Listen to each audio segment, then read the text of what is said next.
Assalamualaikum warahmatullahi wabarakatuh.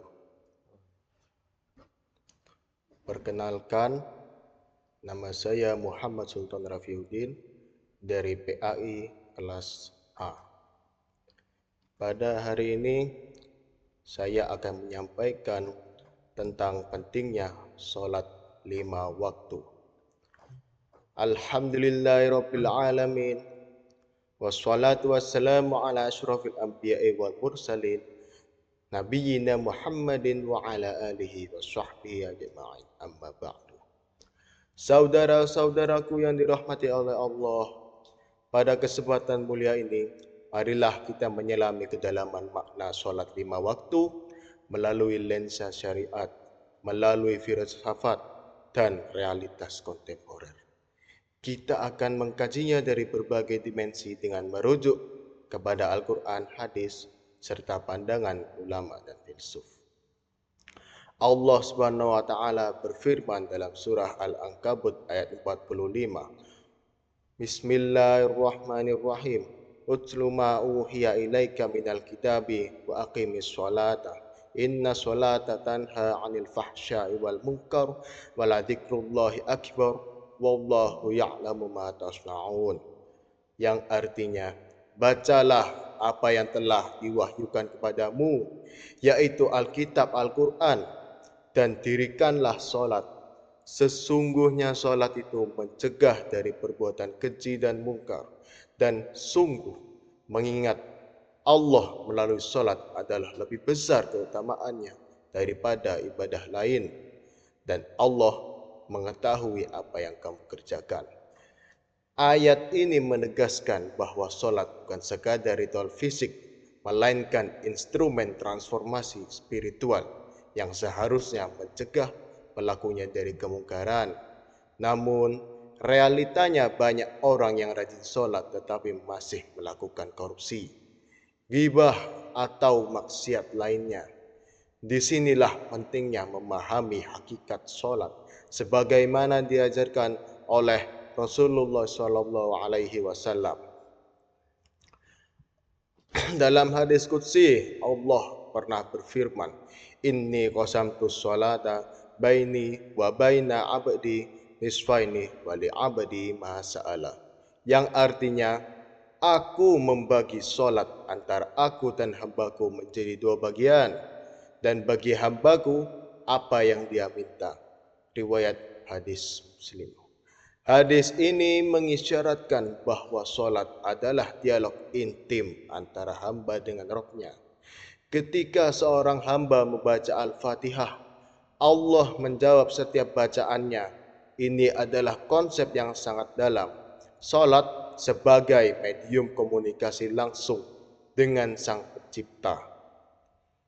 Ibnu Qayyim Al-Jauziyah dalam kitab Asrar As-Shalah menjelaskan bahwa penentuan waktu-waktu sholat mengandung hikmah filosofis yang mendalam. Subuh di ujung malam adalah simbol cahaya setelah kegelapan. Zuhur di puncak aktivitas adalah pengingat akan kehadiran ilahi. Asar saat matahari mulai turun mengingatkan akan kehidupan yang fana. Maghrib di ujung siang adalah refleksi atas karunia hari yang telah dilalui, dan Isya sebagai penutup di kegelapan malam menjadi penutup yang sempurna. Profesor Syekh Muhammad Naqib Al-Atas menjelaskan bahwa sholat waktu sebenarnya adalah pendidikan kesadaran temporal. Setiap waktu sholat mengingatkan manusia akan fase-fase kehidupan. Kelahiran adalah waktu subuh, pertumbuhan adalah zuhur, kedewasaan adalah salat asar, penuaan adalah maghrib, dan kematian adalah isya. Sayyid Qutb dalam tafsir Fi Zilal Al-Quran memberikan kritik pedas terhadap muslim yang menjadikan salat sekedar kewajiban, sekedar rutinitas tanpa memperhatikan bahwa salat adalah kebutuhannya yang sehari-hari. Salat yang tidak membekas dalam kehidupan sosial adalah salat yang sakit. Bagaimana mungkin seseorang bisa sujud puluhan kali sehari, tetapi masih tega menipu, tega korupsi, bahkan menzalimi sesama. Ini sejalan dengan hadis Rasulullah Sallallahu Alaihi Wasallam yang berbunyi, "Malam tantahu salatuhu anil fahsya'i wal munkar, lam yajid minallah illa ba'da." Yang artinya, barang siapa yang solatnya tidak mencegahnya dari perbuatan keji dan mungkar, maka tidaklah dia bertambah kecuali jauh dari Allah. Hadis riwayat Tabrani. Imam Al-Ghazali dalam Ihya Ulumuddin menceritakan bagaimana salat dapat mengubah karakter seseorang secara radikal. Suatu ketika ada seorang pencuri yang selalu salat malam. Ketika ditanya mengapa dia masih mencuri, padahal dia rajin salat, dia pun menjawab, "Aku belum menemukan cahaya salat yang sesungguhnya." Ketika dia kemudian menemukan hakikat salat, berhentilah dia dari mencuri. Dalam sejarah modern, kita mengenal Malcolm X yang mengalami transformasi spiritual justru dipenjara melalui salat. Dalam autobiografinya, dia menulis, "Sujud dalam salat adalah saat ketika aku merasa paling merdeka. Meskipun secara fisik aku terpenjara." Untuk menghindari sholat seperti itu, untuk menghindari sholat yang hanya sekedar rutinitas, para ulama pun memberikan beberapa panduan di dalam kitabnya masing-masing. Imam Malik berkata, ilmu adalah imamnya amal. Memahami makna bacaan sholat adalah syarat utama kekhusyukan. Lalu ada juga tumak ninah. Rasulullah mengingatkan secara langsung, yang artinya pencuri terburuk adalah yang mencuri dari sholatnya dengan tidak menyempurnakan rukuk dan sujud. Ibnu Athaillah dalam Al-Hikam menasihati, amal tanpa muraqabah bagai jasad tanpa ruh.